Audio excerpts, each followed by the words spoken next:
Hello, everyone. Good morning, good afternoon, good evening, and welcome to our second installment of LUMA Institute's How Might We event. What an absolute pleasure to be among company of all of you. And please join me in welcoming our very fine panelists today. I'm humbled to be here before you. We will go through a conversation with our How Might We event around designing for inclusivity. And what we're going to be having is really a dialogue, a conversation amongst fantastic people of all walks, all the way from anthropology and research to curation, to an expert in diversity, equity, and inclusion, and even a marketer who is really doing some amazing things around voyages. So with that, let's go ahead and get started here and be happy to kick things off for today's event. So everyone, I am Elaina Carpino, and I'm the Chief Operations Officer of the LUMA Institute. I'm humbled and privileged to be here with you today for many reasons, because this story that all of us are about to share is not only personal to me, but it's also important to me. And it's about people like me, thinking of the LGBTQ, IA, and plus community, of what it means to be out, to be present, to be authentic, and to be you. So as we think about designing for inclusivity around making things better together with LUMA, I can't think of a better way than to think about our own LUMA system of methods and principles of how we really strive to make the world a better place. And I will start by sharing a bit of my own story around being an out lesbian, being proud of who I am, and really coming from a place of just being authentic. And look, I'm not going to be here to tell you today that LUMA, in my own journey, if you will, that we've got it perfect, because we're just really starting this progress. And about a year ago, in the wake of the George Floyd murder, that with us, that we really started this around our social justice, around making diversity, equity, and inclusion really part of who we are, and using our system of methods of being able to do that through looking, understanding, making, and advancing. So my journey really starts with my own story. And it started with a company that I'd worked with many years ago, being an engineer, just coming out of college. And the leader at the time had asked me a question. And I could sit here and tell you, all day different personal stories of this. The question that he had asked at the time is, Elaina, now that I'm about to extend the offer to you, are you married? And for me, I had a decision point, because I thought to myself at that moment, this is not about me, it's about people like me. And at that moment, I made that decision to basically come out to him and say, I'm not married, but I do have a partner, and her name is Pam. And from that point forward, I thought to myself, this is about people like me and having the courage, the leadership courage to do this. So how does this relate to looking? Well, first of all, it starts with yourself. And I love this quote by Yoko Ono, the fact that you change the world by being yourself, around being curious, about staying present, about really listening with empathy and remaining objective and vulnerable. And here at LUMA, using methods from looking, whether it's interviewing or ethnography, about how you really bring your full self every day. And it's about creating that dialogue and starting a conversation. And that's really what started with that very first conversation that I had with my manager. And I said, at that point, that's who I am, because it's not about me, it's about people like me.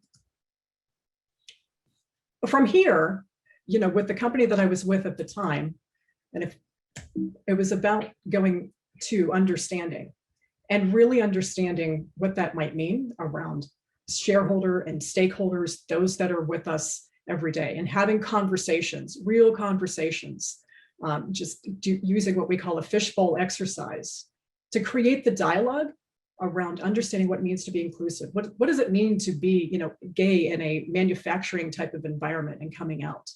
So my story that I share is being part of that and being part of a leadership that helped to create that dialogue and think of the possibility of possible futures around intentionality. So we framed the problem of how might we create a really inclusive work environment with the company that I was with at the time, and identify patterns of which people were having conversations to say, how do we talk to each other? How do we identify this? How do we really come from a place of understanding and really understand what it means to be out and to be proud and to be authentic and not be afraid to really start that dialogue.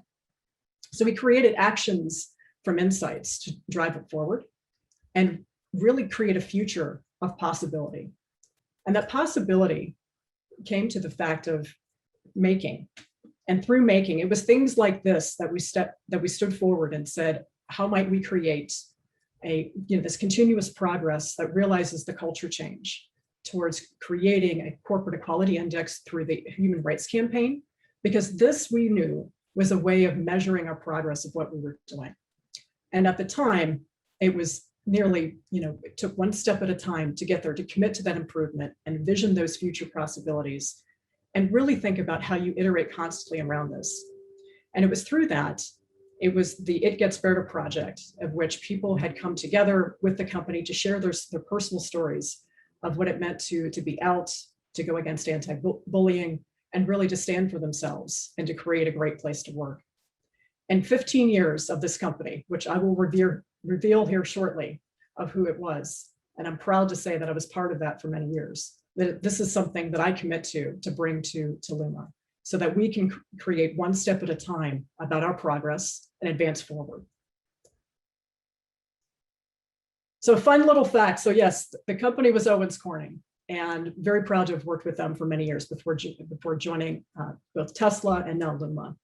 And you'll see pictured here my wife of nearly 25 plus years. We're going on 27 actually this year. And it was really through Owens Corning that we had a chance to build not only ourselves, and it was her support as a rock and many of my family and friends that were here to help us get to this point. So yes, you see me pictured here with the Pink Panther, who happens to be my wife. This happens to be July. And that is true love, when someone that you love is actually dressing up in a Panther outfit suit in hot Toledo, Ohio, and nearly going through exhaustion of doing this. But I share this with you around advancing, because it's not about us, it's about people like us and having the courage to come out and share our stories and really help companies and be embracive of what it really means to drive inclusivity. So the cultural transformation that I'm excited to embark with LUMA and really help one conversation at a time, one step at a time, to create belonging, be able to really connect powerfully with one another, and ultimately to make things better together. That's why I am here, and I'm committed with Chris, our CEO and co-founder, to go do this. So it's my humble privilege and honor to be here. And look, there's lots of other conversations that I certainly could have, but I'd be remiss in not doing those. So let's go ahead and turn things over to my dear friend and longtime co-partner, if you will, in crime, José Méndez-Andino. I had the pleasure of working with José at Owens Corning, and it's wonderful that he's here to celebrate with us today. Hello, Elaina. Hello, everyone. Can you hear me? We sure can. All right, all right. So very happy to be here in this learning event from the LUMA Institute. And as Elaina said, I have the pleasure to work with Elaina, both Elaina and LUMA in the past via Owens Corning. And I'm still at Owens Corning. And today I lead the whole research and development organization for Owens Corning. And for those not familiar, Owens Corning is a Fortune 500 corporation that specializes in building materials, and as Elaina mentioned, is probably better recognized by the pink insulation and the icon of the Pink Panther. So today, I would like to share some of my personal stories designing inclusion for R&D organizations. I believe we all have the responsibility to promote work environments where all employees can thrive, all employees. But the question is, how might we design more inclusive R&D environments in industrial fields such as building materials, where females, ethno-racial minorities, and LGBTQ plus and IA populations are significantly underrepresented in this field, significantly underrepresented. And this is a very difficult question, but one that I approach both as an anthropologist, and as an organizational designer, but not only that, also as a friend and a father. You know, I have been wrestling with inclusion topics for over 20 years, and sometimes I feel that I have only scratched the surface, that I have only found just a few pieces of what I think is a very complex human puzzle. But you know, despite the difficulties, nevertheless, I wake up every day striving to design inclusive employee experiences and to promote a more diverse organization. But I must admit, sometimes it feels that as the organization diversifies, the more challenging it is to design inclusive employee experiences, but the more necessary to do so. And this seems to be a contradiction. The type of technical contradictions that are better resolved by applying human-centered design type of techniques.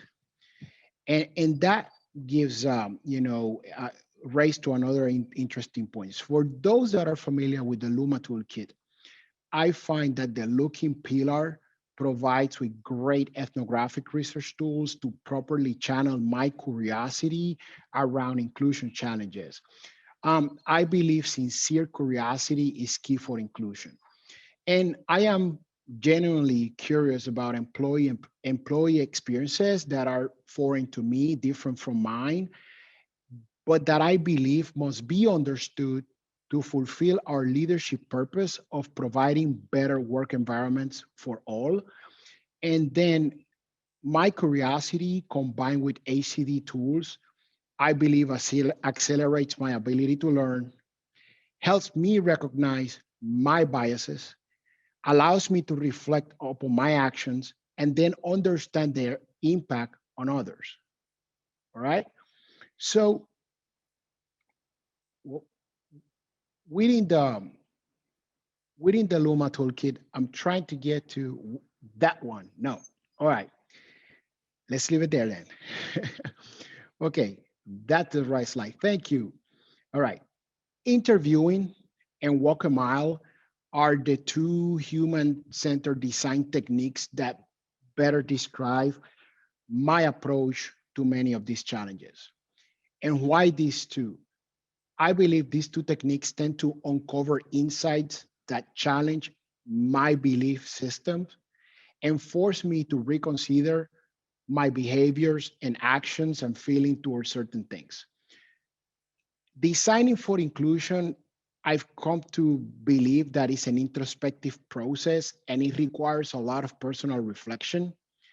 Designing for inclusion, I consider a very difficult personal quest of genuine curiosity about others, about learning, reflection, and challenging your belief systems and choosing to act differently for the benefit of everyone. So in summary, I encourage you to apply basic human-centered design tools to observe, learn, reflect about the operating belief systems within yourself or within your organization that might be hindering inclusion, and then find ways to accelerate both personal and organizational learning to inspire reflection and reprogramming our belief systems for the benefit of everyone.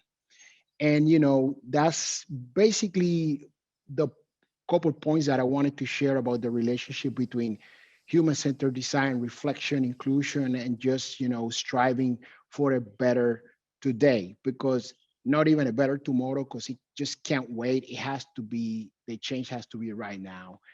And with that, Elaina, I turn it back to you. Jose, thank you so, so much. And my goodness, this whole notion of being human-centered certainly is the center of the conversation for today, and remaining curious and having intentions around that. Thank you for sharing your story. It's my privilege and pleasure to introduce to you a curator, a very, very intriguing lady, Rachel Saul Rearick, who we are so blessed to have here today because, quite frankly, she's sitting on pins and needles and perhaps has her cell phone very close by because her wife is shall we say, a new arrival perhaps could be coming today for her. So Rachel, without further ado, we're thrilled to have you here. Please tell us your story. Thank you, Elaina. I'm honored to be here with this incredible panel talking about our experiences and my own. As Elaina kind of alluded to, my wife is due to deliver our first baby literally any moment now. And so, of course, thank you to LUMA for creating an environment where I can openly say that and feel excited and proud about that. So if the phone rings, I apologize, but I think we'll make it through at this point. So similar to some of the things that Elaina was discussing, and let me see here if I can get this to advance. There we go. Whenever I started really doing this work myself, it was from a place of personal introspection.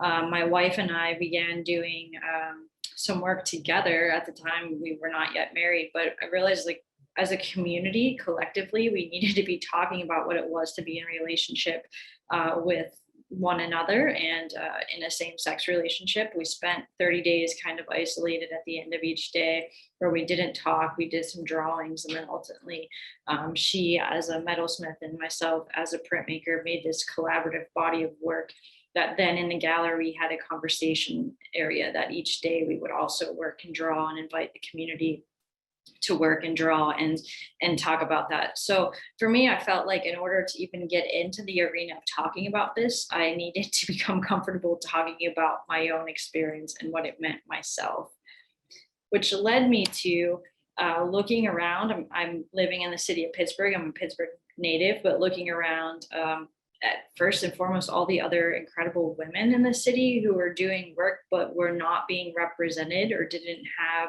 much dialogue around the things that they were doing. So, first and foremost, I said I wanted to highlight women, artists and makers. And then I wanted to be sure that that representation was included of artists of color and people from the LGBTQIA plus community. So I engaged the community in a bit of that research and development, and putting together a list with a co-curator of who could be in this project. And then the community actually engaged by voting on how we would do the interviews and the kind of the process of those interviews, which then led me to, again, how do we further dive into some of these issues? So then once again, with my wife, we set up a collaborative exhibition, but it was not our own work. We did a national call, and we asked artists in the field of craft who were working specifically in jewelry to address the issues of identity and gender and bring to that whatever that meant to them. So that through this exhibition, we partnered with a local Space Ton Pottery. So he kind of gave us his gallery so that we could have this community dialogue, that we could bring artists in from all over. They were bringing their own backgrounds and their own stories to what that meant. Here's some of the work that was kind of displayed throughout that exhibition. And then that led me back to another broader discussion. So I started writing for a local magazine at that time. And again, really trying to focus on who are the artists of color, who are the members of the other, my colleagues, the LGBTQIA community, people that were not still receiving as much representation as they should for the work that they were doing, to make sure that it was getting highlighted in these publications and that the opportunities were being shared at the community level at large. And then just prior to coming to Contemporary Craft, I was the arts and culture manager for Pittsburgh International Airport. And when I got to the airport, I realized that our permanent collection and our rotating spaces was not really representative of our community. Again, there wasn't as much work by artists of color, nor was there much work by members of the LGBTQI community. So I set out with a group of advisory committee members from the airport and just said, let's be intentional about this. We see that there's a gap. We don't need to, do a ton of research of how to fill the gap. We just need to fill the gap. So let's sit down, let's select some artists, and let's do it. Let's run at this. So what you're seeing is some work by Gavin Benjamin.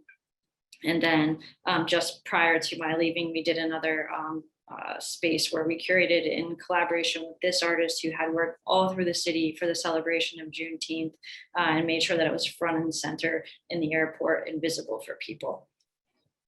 And then last, I just want to come back to, again, it kind of comes to that personal experience. Again, my wife and I during COVID saw our artist opportunities kind of in a vacuum, just be removed from people that really needed space and place to talk about their work and have visibility. So we created Curated PGH, which is a small retail gallery where we're showcasing work primarily by women, artists of color, and people from the queer community. So again, for me, it's just how to be meaningful, how to be intentional, how to say, if this place doesn't exist, let's create the space. And then I like to joke about this a little bit. The current exhibition that we're showing is called Manhood. So it's an exploration of what it means to be a man and gender identity for men for the full spectrum. And of course, you know, what are two lesbians doing talking about manhood? But we're not. We're just creating the space for these artists to be in dialogue and discuss their experiences and their identities. And so we have D.S. Kinsella, Derek Reese, and then Edgar Moza. And Edgar does a lot of work about himself, his partner, and his work focuses, again, sometimes on the queer community. So as I come into the role of the executive director at Contemporary Craft is a field that, of course, is very accessible. There is some diversity, but we don't do a great job at the inclusion as a whole. So I'm really, really excited about being kind of at the helm to make that change and say, again, how do we just recognize that and start filling that gap so that people that look like ourselves, people that, you know, associate with crafts can be part of the community. So thanks so much for giving me the space to share some of my work. And Elaina, back to you. Rachel, again, what a beautiful story of sharing around inclusivity. And really, this notion of someone threw in the chat about make to learn, that's precisely what you've done. Taken it intentionally, taken it personally, and really you and your wife creating a beautiful space for artists like yourselves to have a place where they can be authentic and be themselves. So more to come on that here shortly. So Grace Nakar. Grace Nakar is our diversity, equity, and inclusion consultant, an expert in this field. She also is a former client of LUMA's through Wells Fargo. So we are so privileged to have Grace here with us and share her story, a very personal one of someone that's very close to her. So Grace, please take it away. Yes, thank you, Elaina. I just want to sit back and just think about all of the stories I've heard so far. It's just like super full. It fills my heart. And so I'll continue the story at the, as Elaina mentioned, individual, almost psychological level, right? So really zoom in. I'll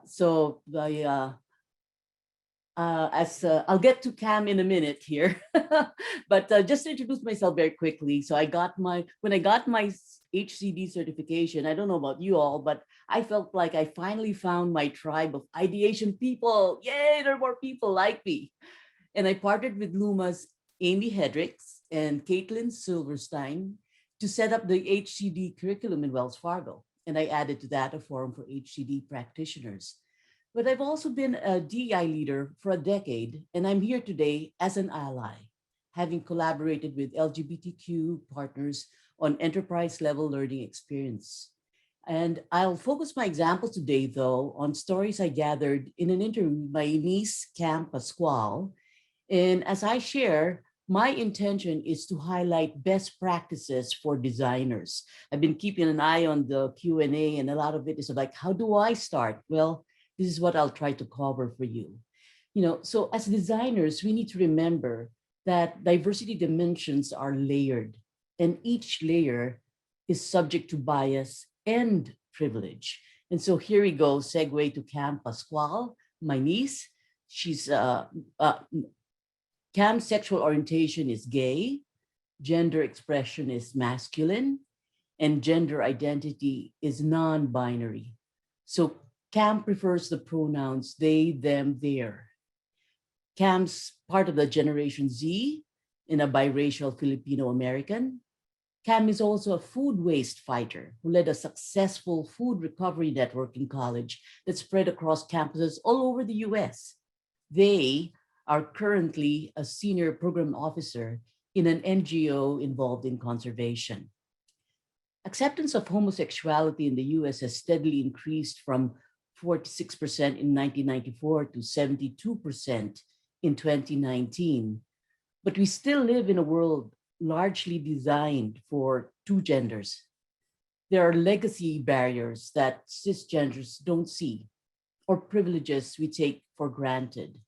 At this point, I'll ask Michael to stop the screen share for a bit, and so we can see faces just for a minute or two. Yep, thank you, Michael. I wanted to look you in the eye, to give you these, as I said, legacy barriers that we don't see. We accept gays, but yet the barriers still exist. Cam is often patted down after going through an airport body scan because Cam presents as masculine, but doesn't fit the blue pattern of males. There are also the occasional disapproving looks in the female bathroom, where women seem to say, you don't belong here. One devastating example of discrimination was when Cam's best friend, a gay man, was dying of cancer and had 3 months to live. Hospital policy bars people other than family from visiting. Cam's friend, like many gay people, was estranged from his family. So the only way Cam and 2 other gay friends could take care of him was to bring him home, where they took turns caring for him, as the trained nurses should have in a hospital. Talk about medical inequity. We may sincerely believe that our HD methods are inclusive, but unless we specifically gather data and ask about someone's experience of their diverse identities, people with non-dominant identities will continue to cover. So at this point, Michael, can you bring back the slide on covering and give me back control? Thank you. So let me define, as he brings that slide up, covering is downplaying your differences in order to fit in. Everyone does a degree of covering. LGBTQ people do the most, as you can see here in the statistics, at 83%, 83% cover. Cam said their small NGO employer considered it cool that they had a gay employee, yet no one had taken the time to directly ask Cam about their lived experience as a gay. At times, people made jokes that were uncomfortable, but Cam was ready with jokes to smooth things over. They didn't realize this was in a way colluding or covering. As designers, we need to understand what inclusion skills are needed to overcome covering. So you'll notice the pyramid shape of this inclusion skills model. The sequence of learning is important. It's best to start at the base and work your way up. But instead, most companies jump to the organization level. They end up with tokenism in their marketing and recruitment. As a designer, if you're cisgender and skip educating yourself on LGBTQ issues, you are asking them to take the burden, the whole burden of educating you, adding to their emotional labor. I'll end with an example from Cam on what happens when design works to honor LGBTQ identity. It's difficult for Cam to find masculine clothes that fit them off the rack. You can imagine Cam's relief to find a tailor who took the request to sew a suit on a masculine line. That's nothing unusual. Cam felt safe. Cam tried the suit, and seeing their suave, masculine image in a full-length mirror, it was the first time in their life that Cam felt they looked as they pictured themselves in their mind. Integrity with one's own difference, priceless. And with that, I turn it back to Elaina to continue our discussion. Grace, there's within the story of what you shared about your niece Cam and their journey through that. That's really what it means about you as an ally to be able to sit here today and share with us those differences, but yet the beauty of those differences of how the uniquity of each of what we bring. Thank you. Thank you for making the world a better place by sharing Cam's story through you as her ally and advocate. Well, without further ado, Billy Bohanjanikwe, please take it away, Billy, and tell us a bit about your voyage, if you will, with Virgin Voyages.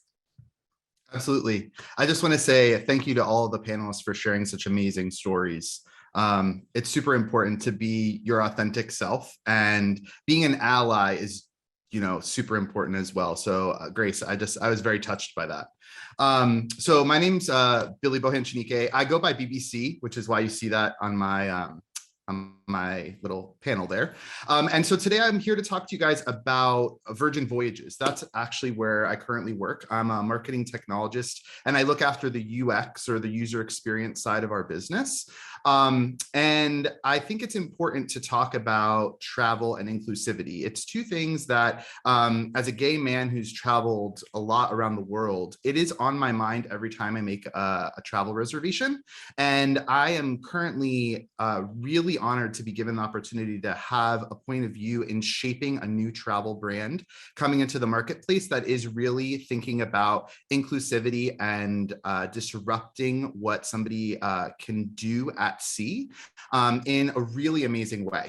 So I wanted to just start the presentation off here, but with this little neon sign that we have on board our first ship, Scarlet Lady. It says, "Save water, drink champagne."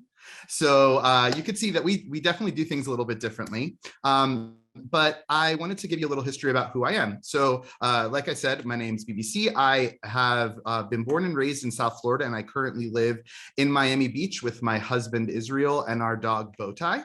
He's a little Boston Terrier. And I want to give you a little history on where I was before I tell you what I'm doing now. So we'll take a little bit of a look back. I had the really great privilege starting my career at Apple before there was an iPhone. So in the early 2000s, I was part of a team of creatives that worked in the brick and mortar retail stores and helped people really embrace their technology in a way that they wouldn't have done otherwise. And through that time was able to participate in 4 really big iPhone launches. As many of you guys know, love it or hate it, Apple is extremely centered on the person using the device, and not so much on the device being the star of the show, but how the person using the device can have a better life. So that experience taught me a lot. After that, I wanted to kind of move on to the next thing that I was really passionate about, which is travel. And I was able to work for one of the world's largest cruise lines, Royal Caribbean. I was part of a really big transformation within the company. We were transitioning from a purely experiential base of users that would basically talk to the brand directly once they were on the ship. And we were bringing that relationship forward to the transaction process. And I was part of the team who was helping redesign all of the digital interactions you would have, from social media, which was kind of just taking off at the time, completely transforming our digital presence on the web to allow people to directly purchase from us. Many of you may be surprised, but up until that point, you had to use a travel agent or a third party to buy a cruise. It seems a little crazy now. But yeah, it was a really, really exciting time. I was there until early 2015 when I got a phone call that transformed my life. I was recruited by a rideshare company called Uber. I'm sure many of you guys have heard of them. And I got to launch the ride sharing product in the Miami market. It was truly a thrill. It's the most fun and the scariest thing I have ever done. It showed me that you can really have an impact on people's lives. There were many people who left their corporate jobs, their 9-to-5, or many different service industry roles, and became Uber drivers because it provided them flexibility and transformed the way that they could earn a living for their family. And so that was the first time where I actually felt a lot of weight on my shoulders, making sure that the people who we were saying we were going to do business with could actually continue to do it. I got tapped on the shoulder again and actually got asked to move to the Netherlands and open our Uber Eats business in over 18 cities there. So I got a phone call on a Friday, and on Tuesday I had moved to a country I had Wikipedia'd. That was basically the extent of my research. I have to say that the Netherlands was an amazing place to live and learn. That the European office happens to be headquartered in Amsterdam. And so I got to work with people from all different countries and disciplines. And it gave me a chance to see that design is really affected by not only where you live and what you do, but the people who use it. And so it was such an amazing learning experience interacting with couriers, drivers. I'm not sure if many of you have been to Amsterdam, but even boats, there's a lot of canals there. And during that time, I actually was the head of our Uber support group for LGBTQ plus individuals. So I got to plan our Pride Parade, which happens on boats in Amsterdam, and it has over 3 million people attend. You guys should check it out on YouTube. It was a sight to be seen. And so at the end of 2017, I got a really interesting phone call, and it happened to be from Miami. So I was peaked, and I was asked to come back and actually start Virgin Voyages.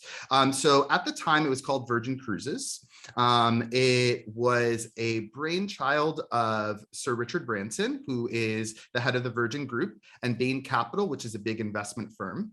They wanted to address a gap in the industry that was really being felt by longtime cruisers who didn't really have a product or an experience that was specifically designed for them from the ground up, and for travelers who wanted a different way to vacation and had never considered cruising before.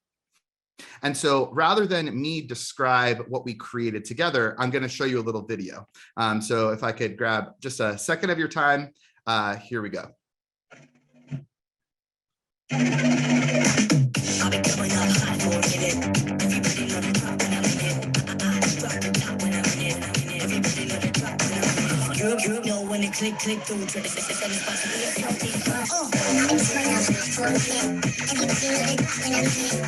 Everybody love to talk when I'm in it. I'm trying out for a minute. Everybody love to talk when I'm in it. Everybody love to talk when I'm in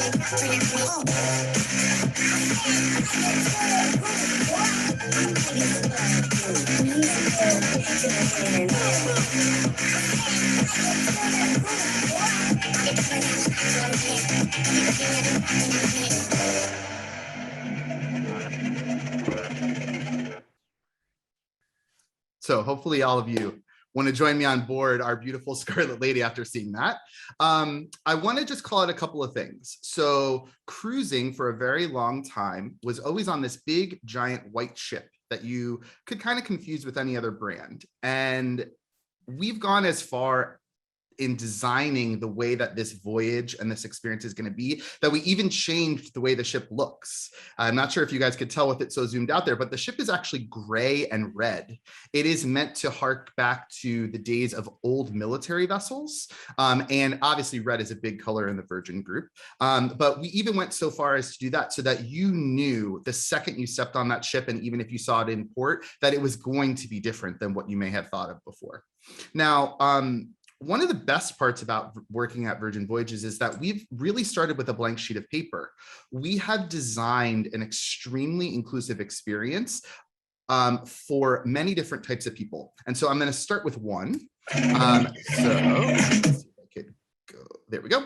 So our entertainment team. Entertainment on cruise ships varies depending on, which line you're on. But our vision was that everyone should feel welcome and feel like they could be themselves. That could be you standing up in the balcony and being a voyeur and just kind of watching the dance party, or being right in the mix and feeling like you were the star of the show. But you should always come as you are, and we will welcome you and support that. We've gone as far as to include gender nonconforming, non-binary, transgender, and gender expressionists within our cast and our crew.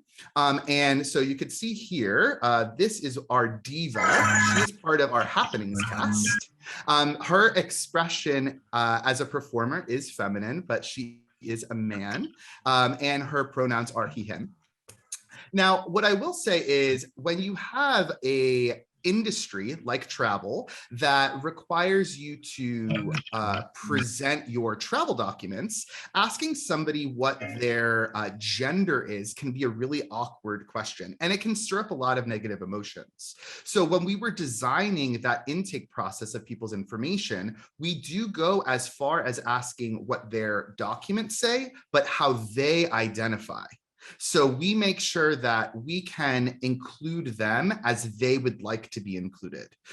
We are working with governments around the world where our ships travel and visit to make sure that we can help progress that information and kind of the legislation on that. So people that identify as non-binary or somebody who is in transition is able to identify as they see themselves, not necessarily as a piece of paper identifies them.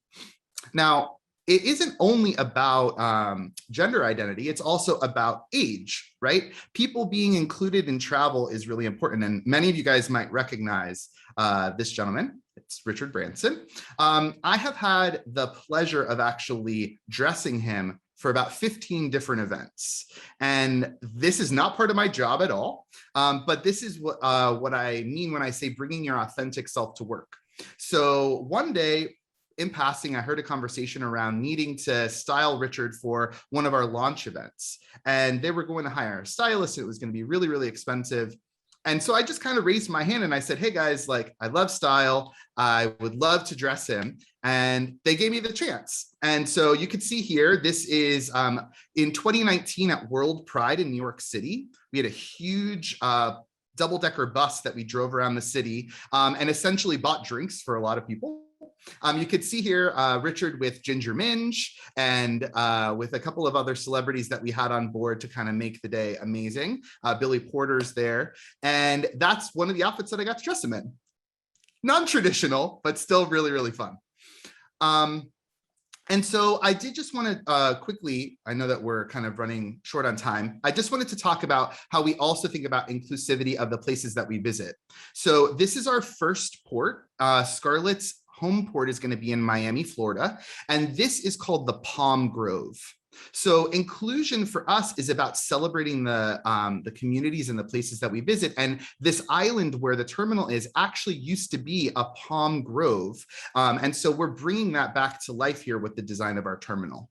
It's exceptionally beautiful, but it actually is 100% green. So we're going for LEED certification and really trying to make an impact on the environment.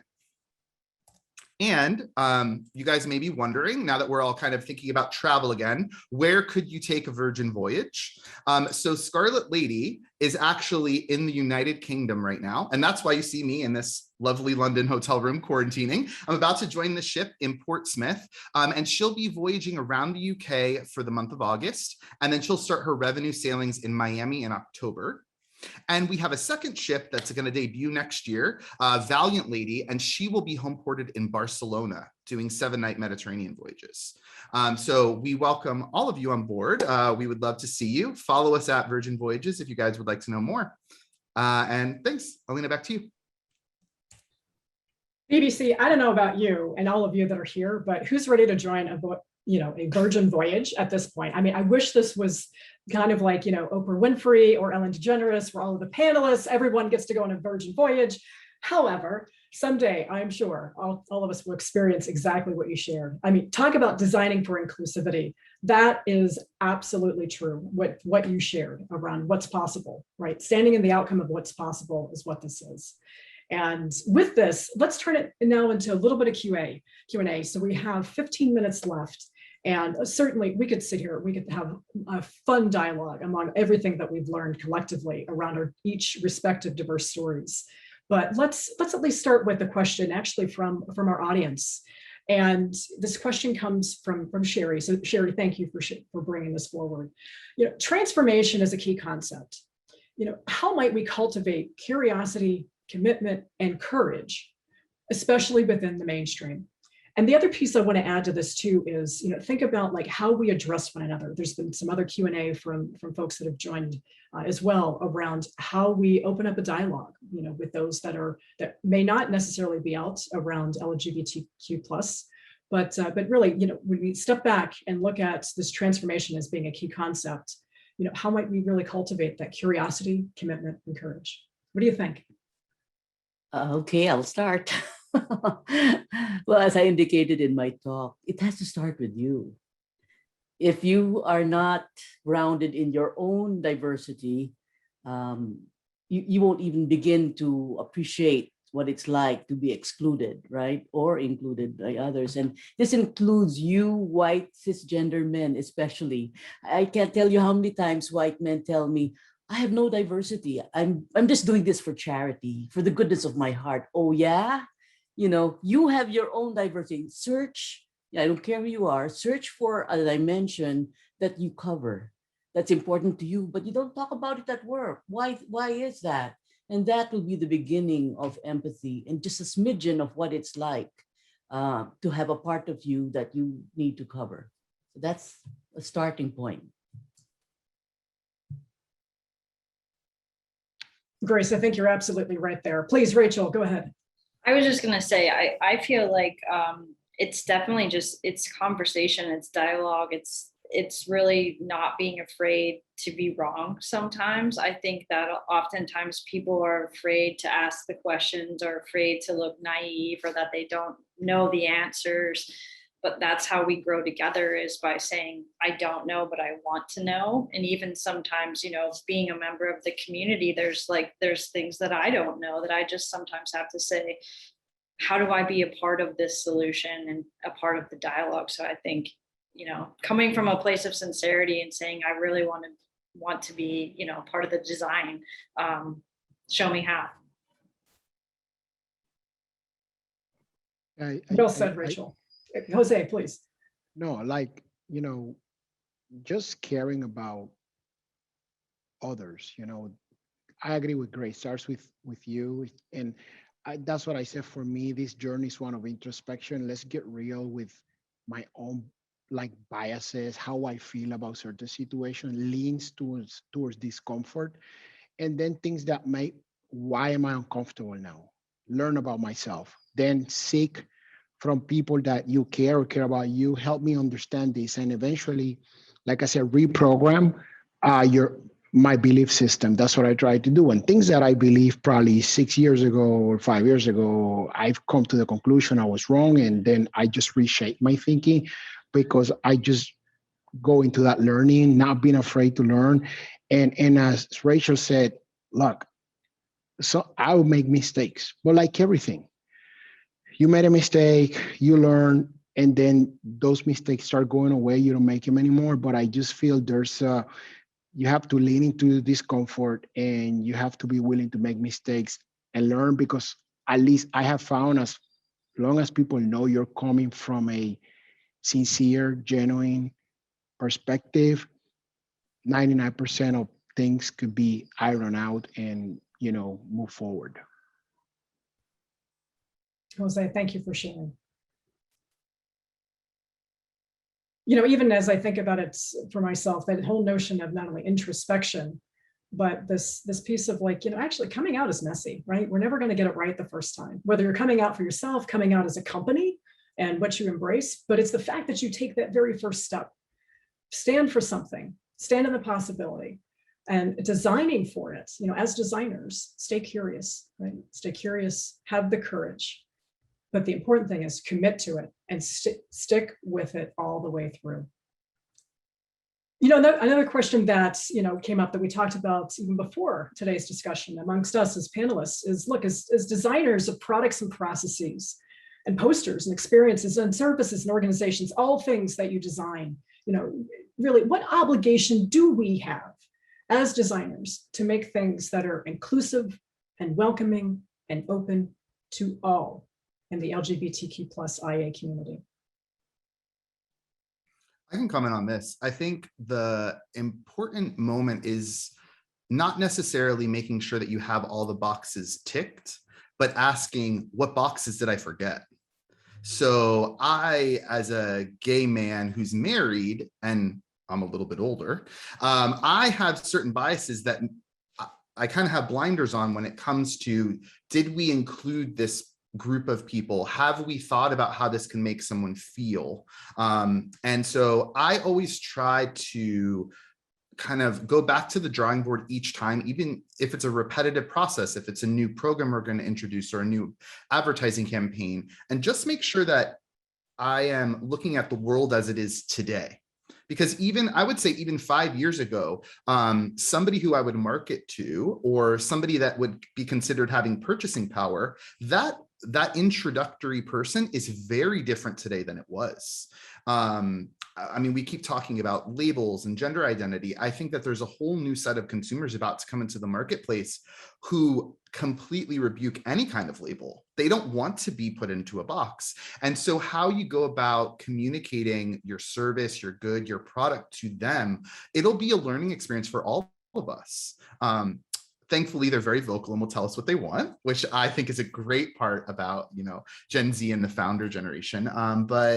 Yeah, I think it's a responsibility of all of us. And anytime that you have an opportunity to say that you don't know, I just find that such a powerful experience. Not being afraid to acknowledge where you have a gap and go to somebody who could fill that for you. Because that's just as important as speaking up and advocating for what you do believe. Saying I don't know is also really important. If I could add to what BBC said there, right, in terms of as designers, right, the question is about our responsibility. So public symbols are important and they're helpful. You know, Cam said that just even seeing a rainbow flag in the window or the glass door of a store gives her a sense of safety to go in, right? Or seeing someone's pronouns before outside of their name gives them a signal that this people is safe to talk to. All those things are helpful, but I challenge the designers to go beyond that, right? To go beyond just the surface artifacts, because that is tokenism, right? As designers, we certainly, as I said in my little talk, there's a lot of legacy barriers. Similar like in the ADA, said, oh yeah, we accept people with disability, but the access to the roads and to the doors and the buildings were still not there.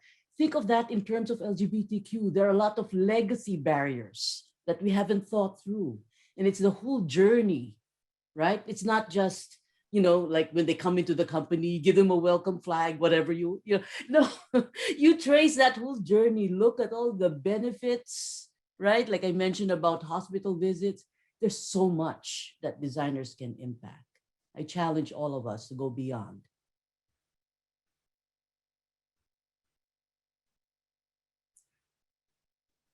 I would just say, One other question. Go ahead, Rachel.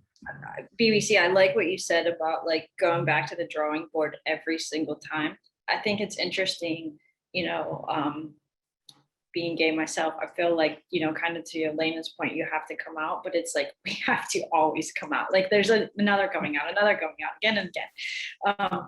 But doing that and knowing that and just growing in comfort with that, I think it's like a nice marriage to that reminder of like, oh yes, and always come back to the drawing board, always redesign, always come from a place of what is this experience and how are we reaching everyone through that experience so that everyone doesn't have to always come out in an experience, that it's just already out. So I appreciated that. I love what you said there, Rachel, because you know we're not gay just in June. We're not gay at the one moment in time that we come out. We're gay every day, right? And it's about being comfortable with that and sharing those experiences.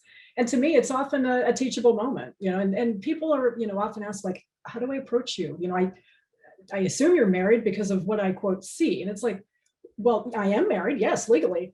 Just so happens that I'm married to a woman and her name is Pam, right? And it's those kinds of things that you make it so that it's a diffusive, at least for me, make it a welcoming conversation. But also recognize the fact that there's so much more to behind each and every one of us on this call, based on not only what you see, but what you can't see. And it's the beauty of the diversity of what we each bring each and every day, of how we make it a great place. So, you know, sage advice. You know, what advice would you give to your employees that you work alongside every day who are allies to the LGBTQ IA+ colleagues and friends at work? You know, what might you do or don't? You know, sometimes people are cautious about what to say, what not to say. What's some sage advice you might have? Well, I think all of us come from very different and diverse backgrounds. Grace, my husband, worked at Wells Fargo for 15 years. So banking is a really interesting industry to be gay in. I think over time, it has become one of the most inclusive industries as far as employee resources go. I can say personally, for me, being gay in travel, there are a lot of people who identify as being part of the community in the travel industry, but tech was not the case. I found it kind of disruptive in a really good way because people are familiar with gay people either as a friend or another family member, but it gave them an opportunity to then express how they were unique and how they were different. So I always find, like, I'm a quite outgoing and outspoken person, and I always try and use that as an accelerant to get other people to express how they are adding to the workplace or adding to a project we're working on. So I use it, at least to my advantage, in a way that helps people unlock the ability to be comfortable. So I would say very rarely would I go into a situation and not just be who I am. And that is the advice that I would give. It has, to this day, never served me wrong in the long run. So that's what I would say. And I'd like to get this in as well. You know, the latest statistic from CDC, no less, says that there are about 4% in the US who are LGBTQ. That's about 10 million people. But it's still 4%. So there's more of, you know, cisgender, right? Fortunately or unfortunately. And I will repeat what I said earlier. We need to start with educating ourselves first. Yes, go for the conversation, but don't go there cold without knowing a clue, you know, of the issues and so on. And I'm going to put in I know we're running out of time, so I think Elaina is going to be sharing resources later. I'll throw one in the chat right now. If you want to get started, here's a YouTube from Brian McNaught about growing up lesbian and gay, and he has other nice articles as well in the internet. So start today.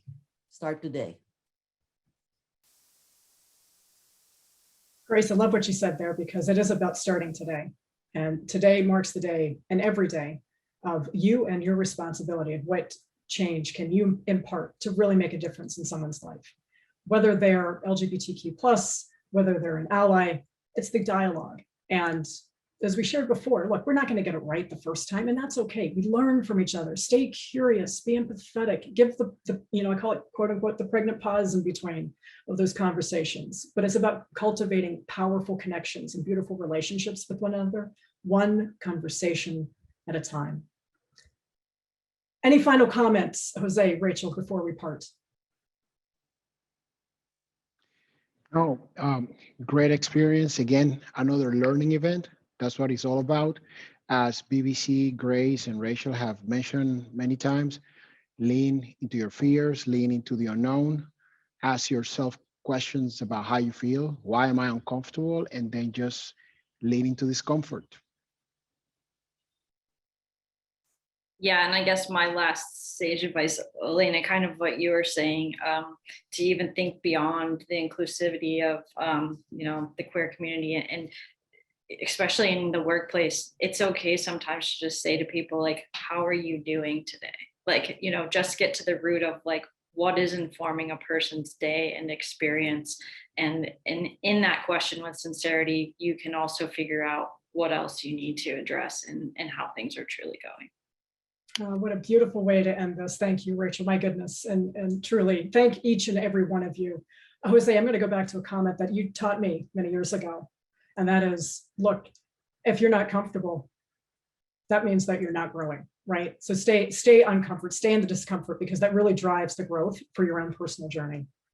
Look, BBC, Grace, Rachel, Jose, thank you. And thank you for all of you that are here today that took time out of your day to be with us. We will put some resources in the chat, so I encourage you to take a look at this to see what you can do. How might we create and design an more inclusive future for everyone? Thank you for your time today. So appreciate it. Be well, stay well, and let's make things better together. Bye-bye. Thanks, everybody.